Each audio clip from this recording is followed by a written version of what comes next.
Good morning, everyone, and welcome to the ODPP Café. My name is Anita Onuko. I must start by apologizing for starting late. We had planned to start at 8 a.m., but because of technological challenges that we had no control about, we are only able to start now. I am very sorry for this, and we hope to do it better next time. So once again, welcome to the ODPP Café. It's a show brought to you by the Office of the Director of Public Prosecution. And it's live on Facebook and on YouTube, and we'd like to invite you to join us. We invite you to subscribe and also invite your friends to watch us. We want to invite you to engage with us, ask your questions. We have visitors on the show, and we invite you to engage with them, ask questions, and you'll get the responses that you need. So we are on YouTube, again, at the Office of Director of Public Prosecution. We are on Twitter at ODPP_KE. This show is meant to inform you, to educate you on matters concerning the law, different aspects of the law, because at any given point in time, you'll either be in conflict with the law, or you'll be in contact with the law, or someone close to you will need advice. And this is one show that will help you understand what to do in such instances. So thank you so much, Karibu Sana, and let's get the show running. And of course, we'll get to answer to your comments and sample some of your comments at the end of the show. So as always, we begin with court cases and a sample of what has been happening at the ODPP. A sample of court cases, not everything. And so I'm going to start with the trial of lawyer Willie Kimani, the trial of 4 police officers and a civilian accused of the murder of IJM lawyer Willie Kimani and his client Josephat Mwendwa and driver Joseph Moirori came to a close after 5 years and 8 months. Both parties were given a chance to highlight their final submissions, and the case came to an end. Justice J.C. Lassit told the parties that she will issue a judgment on notice within 60 days. So the judge said she has 6,114 pages of documents to read, 117 exhibits and testimonies of 46 prosecution witnesses, and 34 defense witnesses that will guide in her decision making. So we wait for the judgment from the good judge on this case. It's been 5 years, and it has now come to an end. So back to our court cases. The first one is about Sharon Attieno, the Obado murder trial. The prosecution presented 3 witnesses in Sharon Attieno and her unborn baby murder trial. So Haron Diero, a clinician at Rachuonyo Hospital, testified that on the night of September 2018, 3rd September 2018, OCS Kendu Bay Boniface Kamisi, together with 5 police officers, brought in a male patient. So this was the first prosecution witness, I believe. So 3 of them were presented yesterday. So the patient informed him that he had jumped out of a moving vehicle after being abducted together with a female companion by people known to him. Police constables Oletunai Birgen, I hope, and Raymen Leselel testified that on the said night, they received calls from the OCS Kamisi to go to attend to a man who had reportedly been abducted and later rescued. The hearings continue on 7th, 9th, and 10th of March 2022. So that's the Sharon Attieno murder trial, Sharon together with her unborn baby. The next case we highlight today is the NYS case, slated for February 21st. A Nairobi court directed that the money laundering case involving 791 million NYS scandal case against prime suspects Josephine Kafura, businessman Ben Gethy, and 9 others should be mentioned on 21st of February. All the accused are currently out on cash bail of 300,000 and an alternative bond of 1 million shillings each. So this case will be mentioned on 21st February 2022. All the 11 accused have since denied 16 counts relating to transactions allegedly involving the stolen funds. The prosecution submitted that the accused are alleged to have committed the offense between December 2014 and 2015. So we'll get to know what happens after the mention on 21st of February. The next case is about Nathan Ndungo. He was released on a $1 million bond and surety of a similar amount, pending the receipt of the formal extradition request documents from Rwanda, from the Republic of Rwanda. Mr. Ndungo is wanted in Rwanda and is alleged to have been tried and convicted to 5 years of imprisonment by a court in Rwanda in absentia. So Rwanda has requested for his extradition, and I believe that is work in progress. He's currently out on bond. So that is the story of Nathan Dungo. He had been charged with the offense of selling a property belonging to another person. The court ordered the fugitive to deposit his travel documents in court. He was also ordered to be reporting to the DCI and the Transnational Organized Crime Unit every Tuesday and Friday. Like we said, when we talked about bail and bond, it comes with some conditionalities, and looks like those were his conditions for this one. And then this one is about the ODPP. This week, the DPP Nuruddin Haji was appointed the vice chair of the National Council on the Administration of Justice, NCAJ. There was a council meeting this week where he was appointed the vice chair. The DPP in his speech lauded the Uadilifu case management system, which is currently integrated with the judiciary's e-filing system. They were talking a lot about technology then and how to automate the criminal justice system. So this has enabled prosecutors to file court documents directly to the judiciary. And he also applauded the IG for digitizing the occurrence book. The OB is now digital, I believe, and we'll get to know about that later. The chief guest was the Honorable Lady Justice Martha Koome. She acknowledged the role of technology in promoting efficiency in court cases. She appreciated the NCAJ members for working towards digitizing their operations, and as the chair of, she's the chair of the NCAJ, she assured them of her support. And finally, I think the trial of Kianjakoma brother murder trial started. The first witness in the murder of the two brothers, Emmanuel Ndwiga and Benson Ndwiga, in Kianjakoma, took to the stand. John Jeru told the court that I've lost that. Sorry, give me a minute.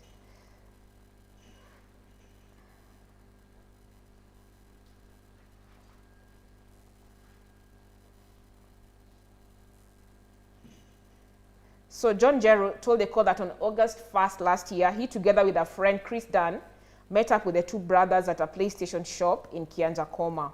So this possibly is what happened way before the event, the murder took place. Jeru said that the four then went for a night out at the Mwamori Club, and around 10 p.m., as they left the club, they were accosted by two policemen dressed in civilian clothes. The two brothers were arrested as they tried to flee the scene, and from a distance, Jeru could hear sounds of someone was being beaten. The hearing continues on 3rd of March, 9th May, and 16th May 2022. So that is in as far as the highlights we wanted to share with you today from the courts, and of course some of those things that happened at the ODPP. This week saw the DPP appointed vice chair of the NCAJ, and of course there was a lot of discussion about automation of the criminal justice system. The ODPP has Uadilifu, the judiciary has theirs, and now the police are digitizing their OB, and this is meant to enhance access to justice. But for today, and as you've seen in our social media platforms, we've been talking about FGM, zero tolerance towards FGM. The world was marking on Sunday, February 6th, a day to mark the zero tolerance towards FGM. In Kenya, we had said there was a commitment to end FGM by 2022, but we are in 2022 and we are not yet there. So there's so much work going on in the background to ensure that we eradicate FGM. So we've shared a few posts with you on Facebook and on Twitter, and today we want to discuss it. As we had put on our Facebook, we were to have 3 visitors. One of them was from the organization that works with men who want to end FGM. But because, again, of the tech issues we faced, we were not able to host him. Mr. Peter Kemei, I know he's watching and definitely will be able to answer any questions you may have about how the role of men in ending FGM. But for the show and for the studio today, I have 2 patient ladies, and I'm very sorry for starting late, ladies. Yes, and I want to give them a chance to introduce themselves so that you can get on with the discussion. I'll start with you, Malawa. So my name is Malawa Enengais, and I'm a student at Kenyatta University. Yeah, doing film technology and data arts. Okay. Yeah. And you're here because you're an anti-FGM champion? Yeah, sure. I'm an anti-FGM champion, and I'm also like working with the Maasai cricket ladies in eradicating the retrogressive part of our culture in the Maasai community. Okay. Yeah. Karibu sana to the show, and thank you for your patience. Thank you. Yes. Karibu, madam. Karibu, please introduce yourself and tell us what you do. Thank you. Yeah. My name is Naomi Attieno. I'm a prosecutor in an FGM unit in the Office of the Director of Public Prosecutions. Okay. So you tell us about the legal framework and the progress in that. Of course, the SOPs that you launched recently. Yes. Yeah. we have different categories of legal framework. Maybe I'll start with the national laws. Yeah. Because we have the national laws, we have international laws and regional instruments. Yeah. I'll start with the national laws, of course, our constitution. Yes. Then we have the Prohibition Against Fgm Act 2011. We have the Children Act. We have the Penal Code. We have the Sexual Offences Act. And we have so many statutes which provide for not only prohibition of FGM but related offense. Like now we have the Children Act. Yeah. Does not talk, not the Children Act, but the Sexual Offences Act. Yeah. Does not provide for eradication of FGM, but it talks about other offences which can come, which relates to FGM. For example, when we were talking about a girl who has been circumcised and then eventually we get her married off, then we can charge her for defilement or rape. Under the Sexual Offences Okay. Act. Okay. Also, these other acts do not really talk about, do not prohibit FGM, but they talk about or prohibit provides for other related offences. When we go to the regional, if we go to the regional instruments, there's a number. Yeah. Maybe I can also mention a few of them. Yes. We have the African Youth Charter. We have African Charter on the Rights and Welfare of a Child. We have the Protocol of the African Charter on Human and People's Rights on the Rights of Women. It's called the Maputo Protocol, in short. I can also mention a few of international instruments. Maybe I start with the United Nations International Conference on United Nations International Conference on Propagation and Development.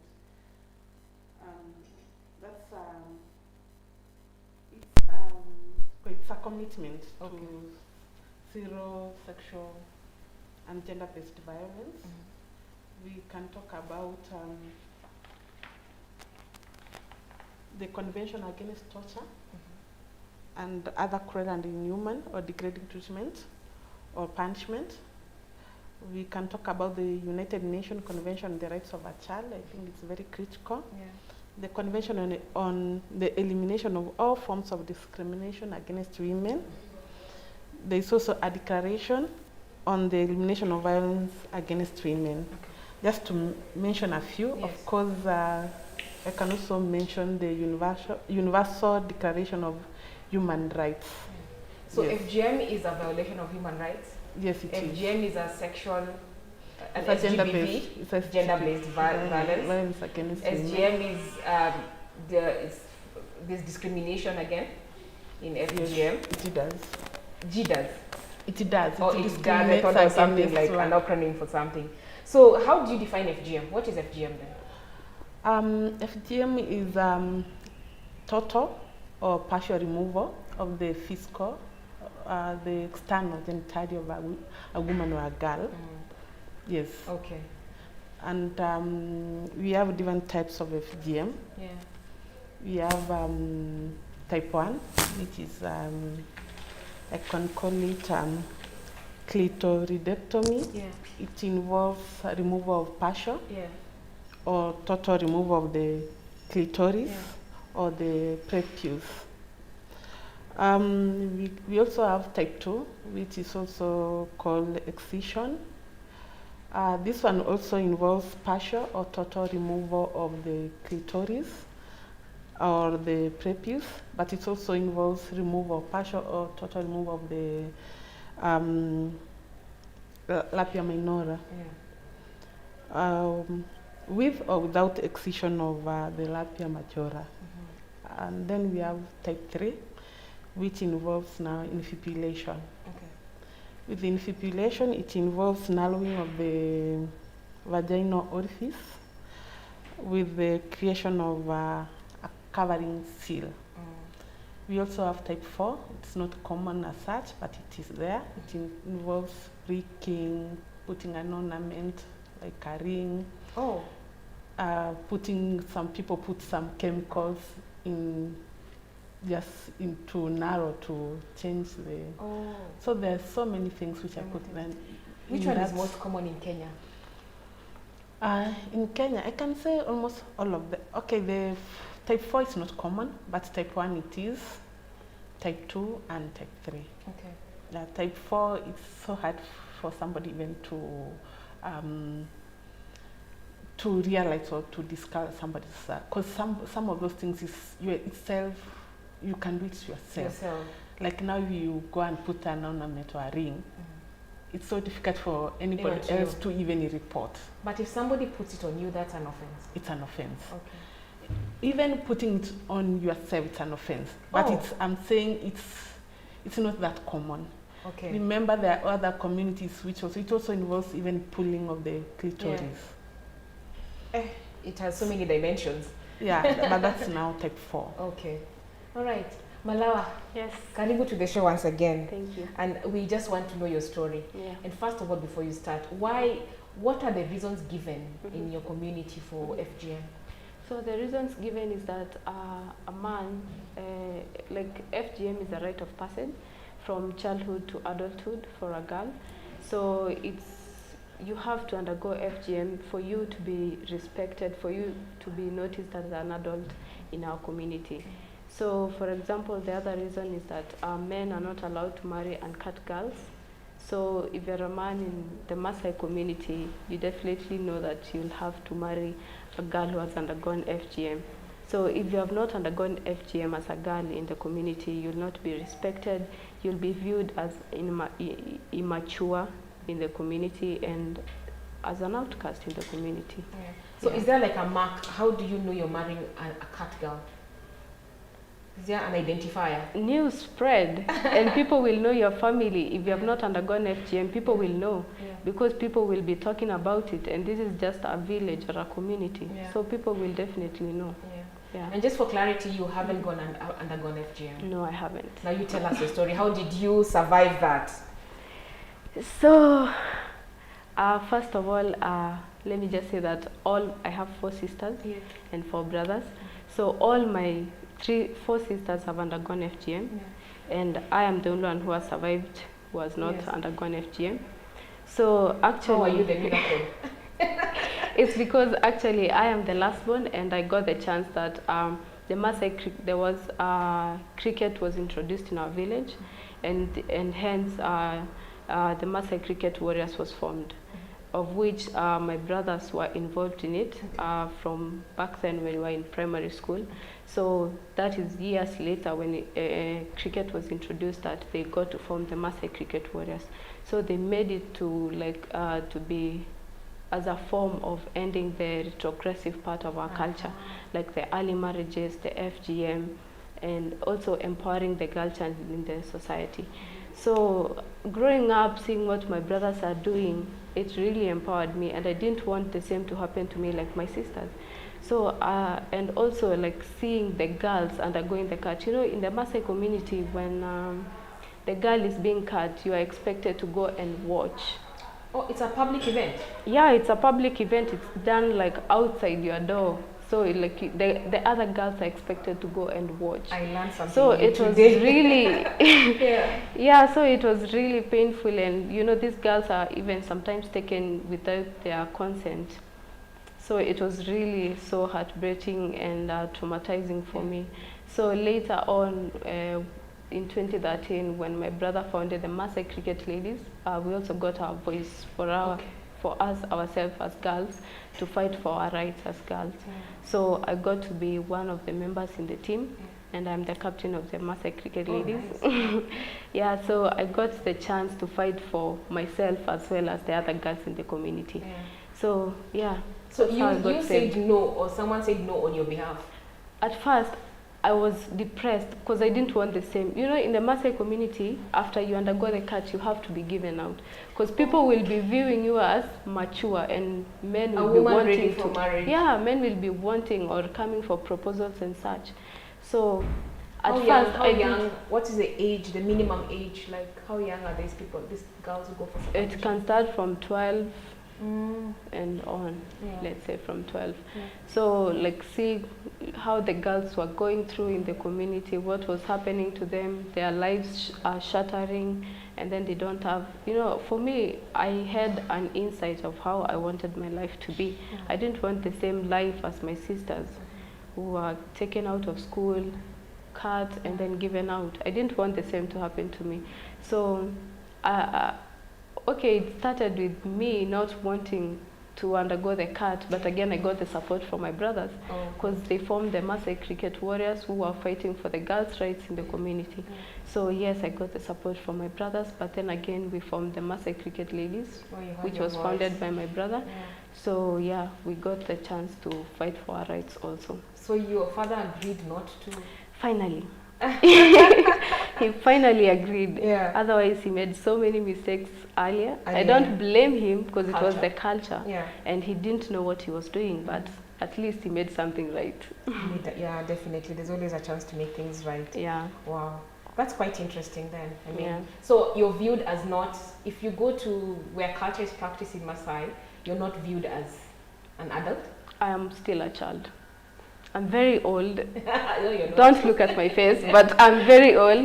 But I'm still viewed as a child in my community. But are things changing now? Yes, definitely they are changing because like my dad and the rest, we talk to them, we come, we gather the men, we talk to them, we gather the girls, we talk to them, and they're really changing because now my dad and my nieces, they have not undergone FGM, so something really is happening. Oh, good. Yeah. That's good. Yeah. So Madam Naomi, ODPP launched standard operating procedures for this, for anti-FGM. What are they meant to achieve? The SOPs they're supposed first to standardize the way we prosecute FGM cases, to give consistency, so that whoever one person who is maybe prosecuting in kissing, another one in Matsapet, we have the same way of handling the victims, the same way of making a decision to charge. So it's the main objective was to standardize and give consistency on how we handle FGM cases. Through that, of course, now we will, when we disseminate the SOPs and train, we will also improve the skills of the prosecutors, enhance the skills of the investigating officers, because in our SOPs we talk about many things, from investigations, how to help in prosecutor-guided investigations, how to make a decision to charge, and we also talk about how to handle victims of FGM, through to how to pick the best offense and which offenses are there under the anti-FGM offenses and other related statutes. So we intend to, number one, enhance skills of the prosecutors and even the police. And yes. Yeah, I was shocked that the hotspots in Kenya are quite many. I used to imagine that it's just the Maasai, the Kisii, and the Kuria, but now I'm learning there are like over 22 in Kenya. Do you know these areas? Like, I can mention a few because there are 22. Some of, as you say, there are 22 hotspot counties. Like 22 counties in this country which practice FGM. Yes. Okay. I will start with we have Marsabit, we have Samburu, we have West Pokot, we have Kisii, we have Nyamira, we have Migori, we have Narok, Bomet, we have Kericho. Oh, I think that the problem is, I was looking at it from tribes. Because if we do tribes, it won't be 22, right? It will just be a few.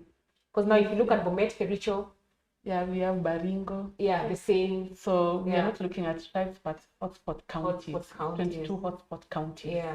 So which one is the most notorious? Ni wagani wasikii maneno? Wamekataa kusikia. Kajiado. Kajiado. I was going to mention Kajiado. She has mentioned it, but I don't think there's one which is so notorious. But all the 22 hotspot counties, they really need a lot of work. They need a lot of training, creation of awareness, because these 22 hotspot counties, they practice different types of FGM. Yeah. Like now, if I single out the cases, you know, they do type 1.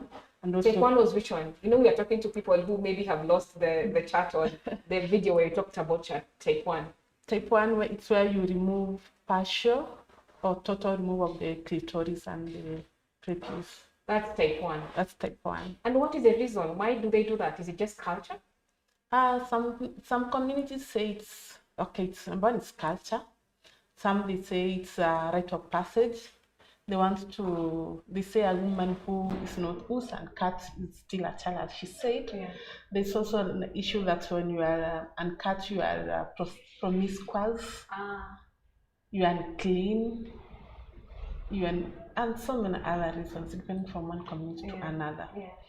So different communities practice different types of FGM. Like I said, the Kisi do type 1. We have the Maasai who do type, they used to do type 3, but they're moving to type 3 is now the one which you remove it involves removal of the clitoris. It's not infibulation. It's infibulation. Oh, it is infibulation. Yes. It's the worst form. It's the worst form, but it also involves removing all those or without removing it, and then you either sit up or you put. Can you pause and say girls are born whole and beautiful? Stop this. Maybe it should be the slogan for anti-FGM. Girls are born whole and beautiful. Stop this. You know, because it sounds really bad. Definitely. Yeah. It sounds really. It's not only sounds. It is really bad, but it's bad. Yeah. Remember, there's also some health side effects. And let's talk a bit about that. And the complications. Yeah. What are those the side effects for FGM? Because somebody will argue that it has been in culture, it is going to stay because it is our tradition. But what have you seen are the health impact, the health effects of this thing? Even though I'm not an expert, but from the training and we work together with other agencies like the Ministry of Health. Yeah. There are short-term and long-term complications. Yeah. For example, if it's a girl who has gone through FGM, can have issues with giving birth during childbirth, depending on the type of FGM she went through. It can also be getting infections, like urinary tract infections. Yeah.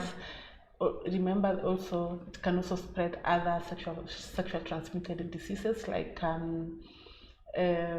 AIDS. If somebody uses because the instrument being used to cut.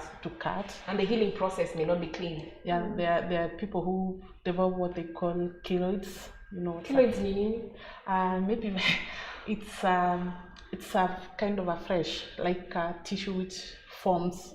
Exactly, you're telling me, like when you pierce your ear, there's something and it fails to heal properly, then a kinundu tokea hapa nyuma. You have described it better than me. So imagine a kinundu in your private parts. Yeah. How then, of course, sometimes during the healing process, like now for type 3 infibulation, the scars can heal, and then you don't have it's so difficult for outlet to pass your periods or even during urination. So they urinate and some urine remains. Of course, now that girl every day she has urinary tract, whatever infections. If you can't pass your periods or your menstruation, you cannot menstruate like any other woman normally. Then you retain. Then of course, that will bring other many complications. Can I ask you to tell that story you're telling us before we started?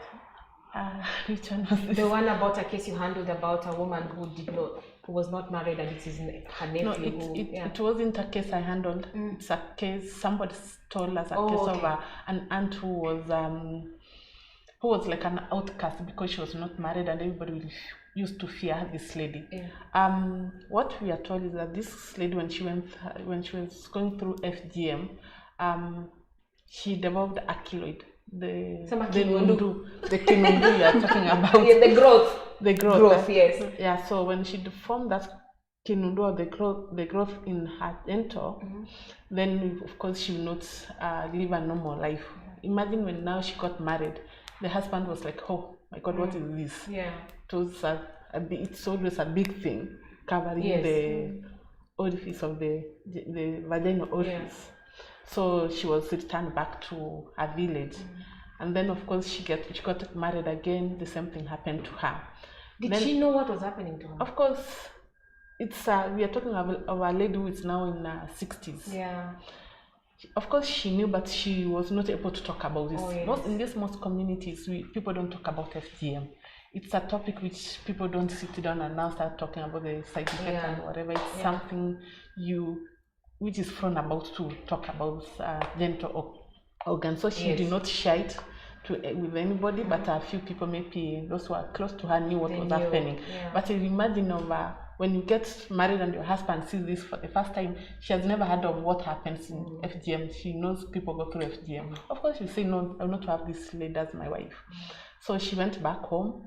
She will not give birth, of course, because she was not married and because of the complications she was going through, until a nephew, who is now a doctor, heard of the story or what was happening to the aunt and now helped her to go through a reconstruction surgery. And it was too late because now she was over 50 beyond childbearing age, after menopause. It's a sad story. It also touched me as a lady. Yes. Okay, that's quite sad. I don't think I'll forget that soon, especially the growth. So ODPP is in 47 counties or in 8 regions in the country, the anti-FGM unit, or is it in the hotspots? We start with the hotspot counties, but we are in all, ODPP is in all counties, 47 counties. Yes. And sometimes FGM is not only in those 22 hotspot counties only. We have FGM in other counties. Actually, even counties which have communities which do not practice FGM. Imagine like Nairobi. Oh yes. Maybe, for example, somebody from Migori. You take your child from Nairobi during the holidays, maybe December holidays. Take that girl to Migori or Kehanja, wherever. She goes through FGM, and then you bring that girl back to Nairobi. So we not stop from charging you because it's not an hotspot county. So FGM, we have prosecutors in all the 47 counties. Yes. We have over 50 prosecutors. Our target was when we were forming these specialized units, number one, to train the prosecutors so that they know how to handle these FGM cases. Remember, even the police officers, most people do not know what FGM entails. Some people are hearing the first time of about 3 types of FGM. Some of us, we think FGM is FGM. Yes. Even if you come from a community which probably practice FGM, as she says, maybe she thought what the Maasais do and what she knows is the only type of FGM. Or somebody who comes from a community which does not practice FGM, she doesn't know what it is in the first place. So we need to train the prosecutor, capacity building. It also needs to train the police, the other agencies, the Ministry of Health, because for a successful conviction of FGM case, we need to have properly investigated cases, documents, like medical documents, properly filled. If the medical practitioner does not even understand what is FGM, what are the types of FGM, maybe she has seen only one type of FGM and then she's wondering, is this really FGM? Maybe she's used to, maybe she has been working in a community which practice type 2. Now she's seeing type 3 and she's like, oh, this is different. Is this really FGM? So they're not sure what to feel. We have had issues where we find somebody has gone through FGM, we have a P3 form which is not properly filled because the medical practitioner do not understand what they was seeing there. So she said or he said that's something different. Assault, for example, on the so that changes from the whole circles, case. And then say the instrument used is a sharp object. So when you go to court, of course, the defense will dwell on that and try to rely on that this is not FGM, this is assault. Even the P3 talks about assault. So we are talking of different things. So we need proper training, capacity building from the Ministry of Health, the police, even us as prosecutors. Yes. So, and we also hope that our SOPs will also help us to kind of train prosecutors and the other interagencies, other agencies, I mean. Which is that one county that when you hear you won't be shocked that FGM is there. Which county holds the highest number of FGM cases? From the last, I don't know whether you want me to use the office data or what other institutions are talking Whichever about. data, yeah. They say the cases have the highest number of. Oh, really? Yes, it was 80%. Oh. I don't know whether that's true because that's data from here or from other agencies? It's from the Ministry of Health. Oh, okay. Yes. I would imagine it's maybe northeastern, Garissa and Wajir. I will not comment much on that, but again, remember the cases also practice medicalized FGM. Yes. They do it on very young children between maybe zero. Not zero, but around, because I come from that community myself, I know it's from 5, 6, 7 years. Even 4 years old. You know, those are very young girls, and since it's medicalized FGM, it's done in secrecy. You may need to actually define a little for the person listening to us today what medicalized FGM is. Okay, medicalized FGM is it's a type. You know, it's a type of FGM. It's when the FGM itself, the CAT, is done by a medical practitioner. That involves a doctor. We have a clinical officers and nurses and midwives. But we are told, like in communities like cases, it's mostly done by retired nurses and midwives. Wow. But medicalized FGM can be done by anybody in the medical, field. Wow. And there is an argument that sometimes in the health centers and dispensaries, there's somebody who always is there to assist. I don't know whether they're called a nurse or whatever. Sometimes even them also do the cutting. Yeah, I read also in Taita it's quite prevalent, that medicalized FGM, and it's done to newborns. Yes. So you go home with your child already nipped or cut. So that is like a type, what have you, type 1? That's still type 1. Type 1. Yes. Wow. Okay. So Malawa, you are the millennial in this space. Yes. Masomo imewasaidia mabado wanataka tu women who are cut? It really depends with their own perspective. Like for someone, for example, the youths when they're studying. So you as an individual, it really depends on you. But still there's that thinking that after school I still have to go to the village. Yeah. And maybe my wife to be accepted in the society, you know. So it's tough. It's tough because they really have to make a tough decision on if they want the girls to be cut or they want the uncut girls. So it really depends. So if just from my perspective, it looks like men should lead this campaign against FGM, and it's quite sad we didn't have Kemei on the show. Yeah. But what do you tell them? For example, during what happens during a cricket match?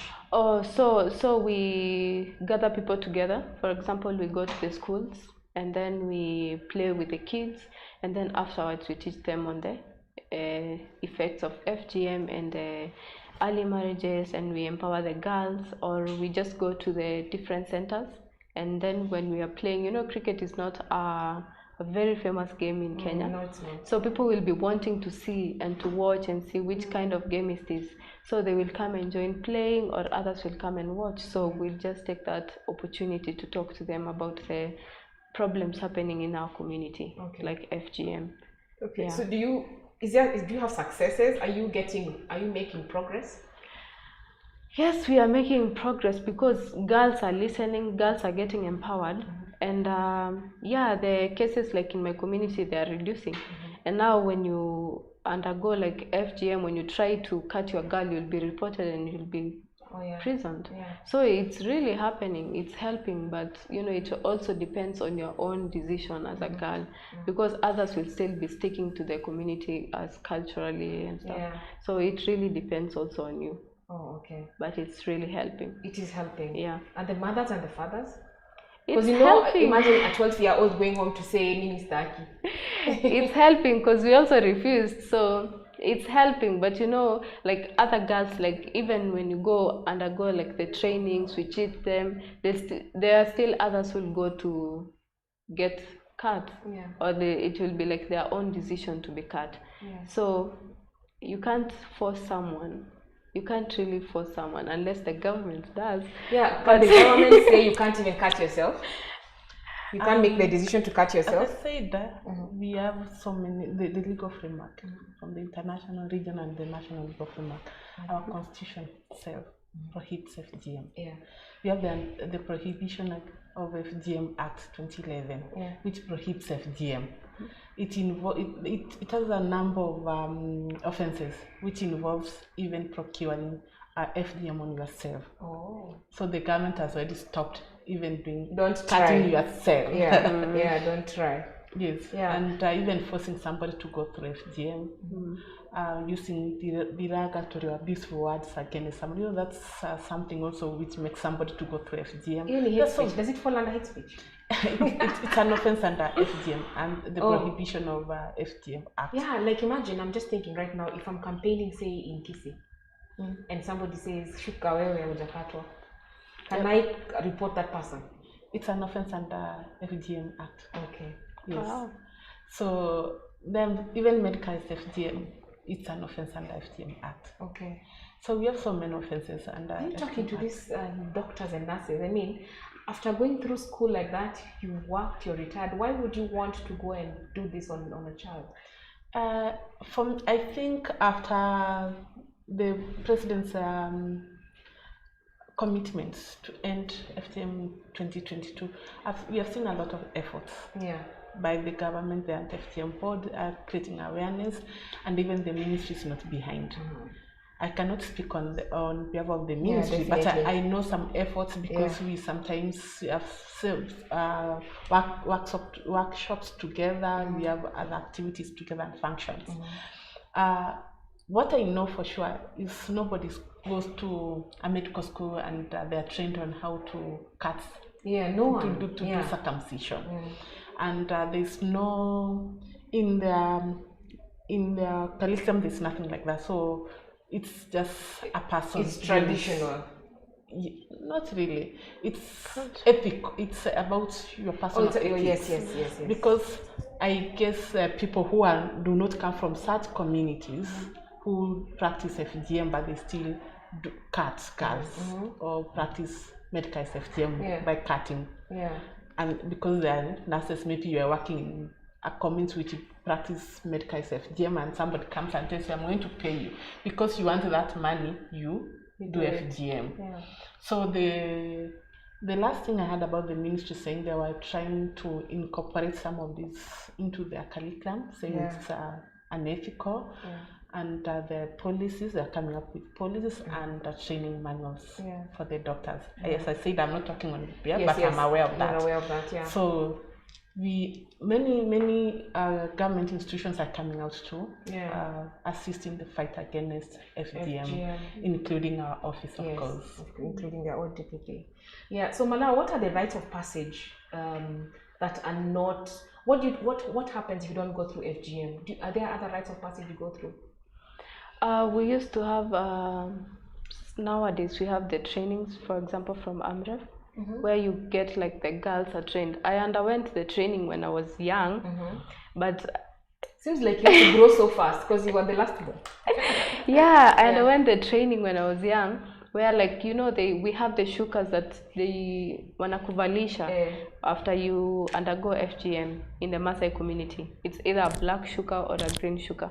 So they give you the shuka, and now like they bring together many girls and they train you on they empower you, they train you on the effects of FGM. They teach you on early marriages and everything that is happening in the society. And now you are initiated to like, you are now ready. You're not initiated into womanhood to get married. It's not like you are cut, but it's like a symbol of FGM.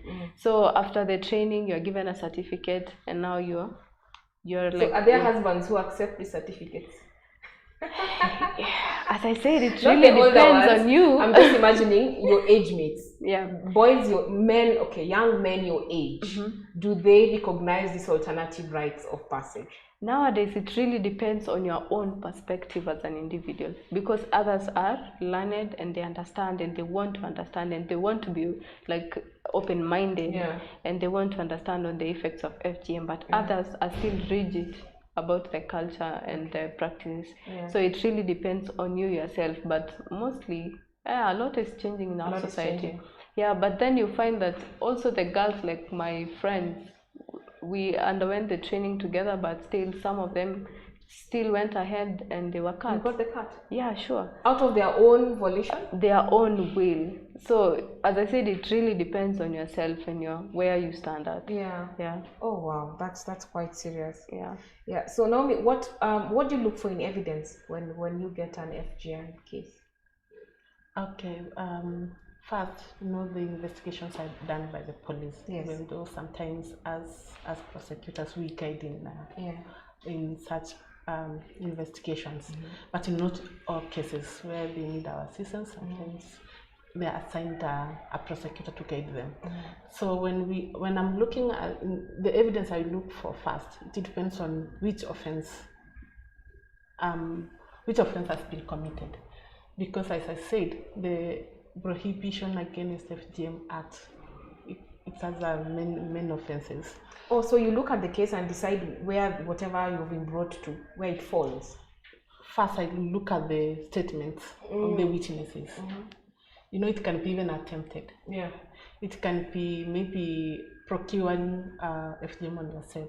It can be using derogatory or abusive words. Oh yes. It can be. There are so many offenses under the act. Yeah. So it will depend on which offense I'm looking at. For example, if it's using tools. Yeah. Or found in possession of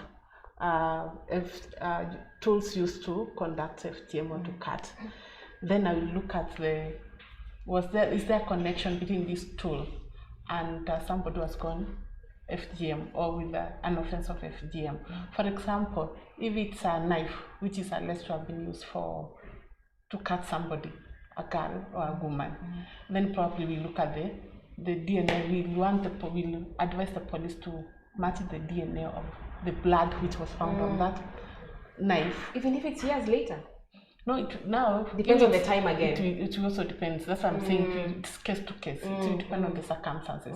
So there's so many evidence things you look at depending on the case. Yeah. But of course we look at the statements.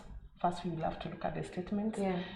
What evidence has the police? Maybe there is forensic evidence, like now when the offense of being in possession of tools or equipment used to perform FGM. Because in some cases I can be found with, for example, a knife. That knife can be used to do other things. Yes. So you have to connect. Yeah. And you can look at. We also have a P3 form. Maybe somebody was going through FGM. That P3 form is going to support or corroborate our evidence. Okay. All right. Yeah, we also have expert evidence, like now a medical practitioner coming to court to produce that P3, also to testify. We have treatment notes. Yeah. If it's conducting of FGM. So it will depend on which case we have. So there's so many evidence. There's physical evidence, there's forensic evidence. What are some of the penalties? Now again, it will depend. Depends. Like what's like? It can be 3 years. Okay. Somebody slapped 3 years. Can pick another offense if you conduct FGM and then it results into somebody losing her life. Yes. You're allowed changes to now. Life sentence. Okay. Or serve a life sentence in prison. All right. Yes. Okay. Oh, quite interesting. So there are people watching us on Facebook, and Cop Vincent Lumumba has a complaint. He says our complaint desk is poor, so maybe Vincent will reach out to you after the show, just to get to know what your complaint is all about. And then Collins Kodak says, FGM, thanks Collins for watching, and you owe me a visit to Kisumu, by the way. FGM is entrenched in culture, education and the law alone cannot cure it. It's time we pursue safer cultural alternatives that do not infringe on people and individual rights. What do you say? Are there safer? I don't know that Collins is still saying there should be a cut, a safer cut. Is there anything like a safer cut in FGM? I don't think so. FGM is FGM. It's mutilation. Yeah, anything which mutilates the genital, the physical, the external genital of a lady.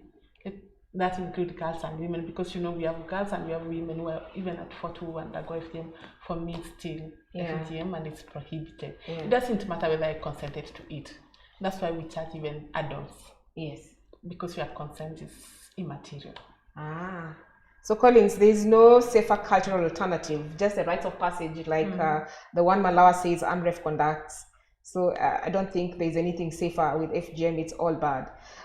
Betty Akinyi, great conversations on FGM. Thank you so much for watching. Betty Mukana Mukabras, again, thank you. He watches from the diaspora. He was also logged in the last time. Kibiwota Asante Sana, he's listening and watching us from Kericho. And of course, there's Bradley Ongota. Thank you so much for watching. So we'll respond to your comments on Facebook right after the show. And of course, you keep the conversation going. So maybe Malawa, I want to ask, so how long have you done this cricket? How long have you used cricket as a tool to educate the public about?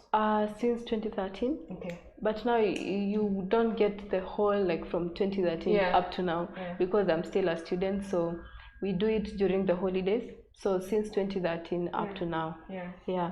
So what if somebody comes and tells you, I have told my parents no, and they're insisting? Is there a safe house?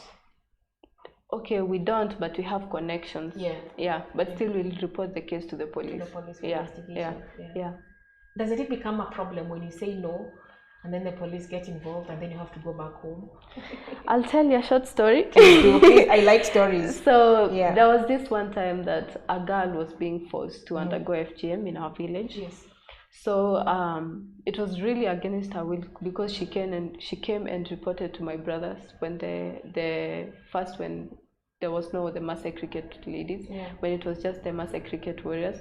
So she came and reported the issue to my brother. So my brother instead reported to the police. So the police came and they were talking to the parents that no, this can't happen and so and so. And afterwards, the dad was hunting my brother down, like he wanted to spear my brother. Like, it's a real issue, like, happened a while ago. So it became a different case again. It became a different case. I so hope the girl my brother was living in fear, but eventually subsided.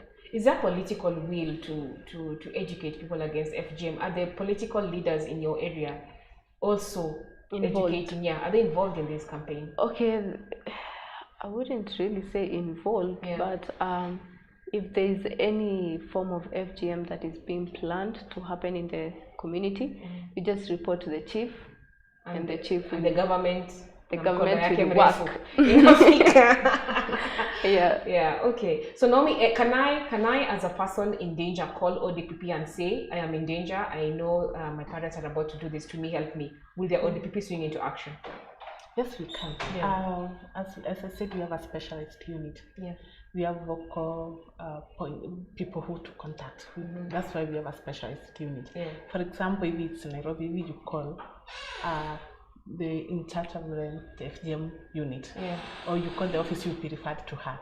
She will make sure she has reported the police.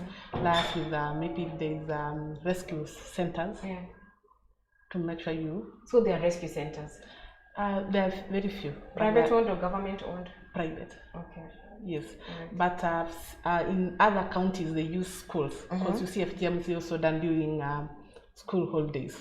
So they turn boarding schools into rescue centers. So these cars are rescued and taken to, even though it's temporarily, but it assists, because it's to now get time to maybe arrest the perpetrators, try to stop the function. There are so many ways to mechanisms of reporting. You can also report to the police. You can also report the children officers. Like now, if it's a child, we have child helpline numbers. We have 99 for the police. We, as she said, some people report to the chiefs. So the government is present and very clear. The government is present. There's so many people you can report to. Other than ODPP, but even ODPP you can still call if you are able to. And then they will help. Of course, we refer the person to the right institution, maybe for investigations. If it's a case, we need to liaise with the police and the children officer, so that this girl if it's of course, if it's a child, then we rescue. We must have to work with the children officers so that the child is placed properly under protection and care file is opened for that child. The child is placed in a safe house or a children's home. Okay. But if it's adults, there are NGOs and even sometimes, as I said, schools are turned into rescue centers, so they are rescued. Okay. All right, so we are winding up. Believe me, it's been an hour. I know it doesn't feel like an hour. No, it doesn't. It feels like we just started, but we are winding up, and I want to thank you so much for your time today. And I think this FGM story, we can beat a story till the end of day, because there's so many dimensions to it. But I don't know, do you see us, when do you see us, do you ever see this whole culture eradicated? It can eradicate, yes, but it needs more time. You can't just, culture, you can't like end it in a day or two. Yeah. So you can't say like 2022, as the government and the president is saying. I still think that we need more time for the culture. Like, you can't just end culture in a day. So yes, it will eradicate in some time to come. Yeah. But it needs a lot of initiatives and time. Yeah. What do you think? Do you think we are going to eradicate this thing? I also believe that we are going, but not now. Not for now. Yeah. You look back at our history. Before 2011, we didn't have an act like which I think it's only the Children Act which provided for an offense. Yeah. But again, that was for the children, not about the adults. Now we have the act. We have made a lot of steps. We have come from far. Yeah. So we go with this. As we are going, there are so many steps which have been taken by the government, by other non-governmental institutions, and other, like now UNFPA and other international, like the other international bodies. Yes. So I think we are making a lot of progress, and God willing, maybe. It's also in our vision 2030 that by 2030 we should also have eradicated FGM. Yeah. So probably maybe if in 2022 we are not able to eradicate FGM, by 2030 we are in 2022, so we keep going. Yeah, maybe we'll by get 2030 somewhere. We'll be done with it. Yeah. But we have made a lot of progress. Yeah. There's a time when this FGM will be gone. Will be gone completely. Yeah, sure. Yeah, we hope the millennials will pick up and kill it. Yeah, sure. We are depending on you now. Let's pray. The future is now. The future is now. Yes. You're saying something. Sorry, I cut you off. No, I think I'd made my point. Yeah. Maybe to comment about what you said about the brother who was.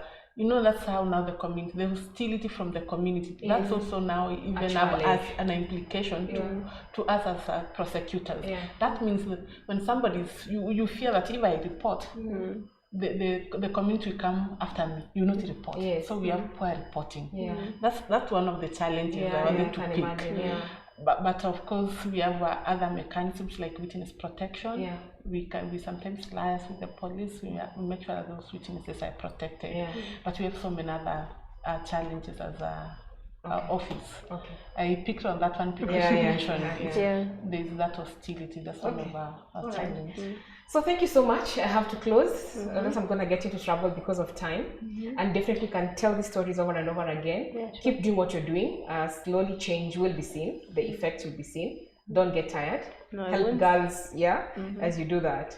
Yeah. So thank you so much, everyone who's been watching us on Facebook and engaging with us on YouTube. We are grateful that you took time to stay with us during this discussion. Our ladies have given us some very good insights about FGM. We are slowly winning it. We are not there yet, but you're getting there. And of course, FGM has no other definition except mutilation, and it's outlawed in Kenya. There's no way around it. It is totally outlawed. So just stop it. Don't imagine it. Girls, like I say, are born beautiful. Girls are born whole. Let's stop trying to be co-creators with God. I mean, let's just let God's creation be. The ODPP is doing a lot on this front. The SOPs are there to help standardize how they make the decision to charge on FGM cases. Apparently, there are 22 hotspots in this country where FGM is still practiced, and it continues to be medicalized now. Now there are medical practitioners practicing this thing. So we need to work together to stop this. Help the community, help the communities that are practicing this see the light, I believe. Let them stop doing this and find other ways of doing the rites of passage. And of course, we can't end this show without giving a big up to Malawa's brothers. Everybody needs the 4 brothers. Everybody needs brothers like Malawa's. They protected us. So protect the girls around you, and you'll see progress. You can see progress in Malawi. So let's keep doing what you're doing. So thank you so much once again. It's the end of the show. If you watch us and want to ask something, definitely ask on the page on YouTube, on Facebook, or on Twitter, and you'll get the responses you need. If it is personal, you can inbox, slide per DM, and you'll get a response definitely from ODPP. So once again, have a good day, have a blessed Friday, have a good weekend, and let's catch up next week for the next discussion. Thank you so much. Thank you.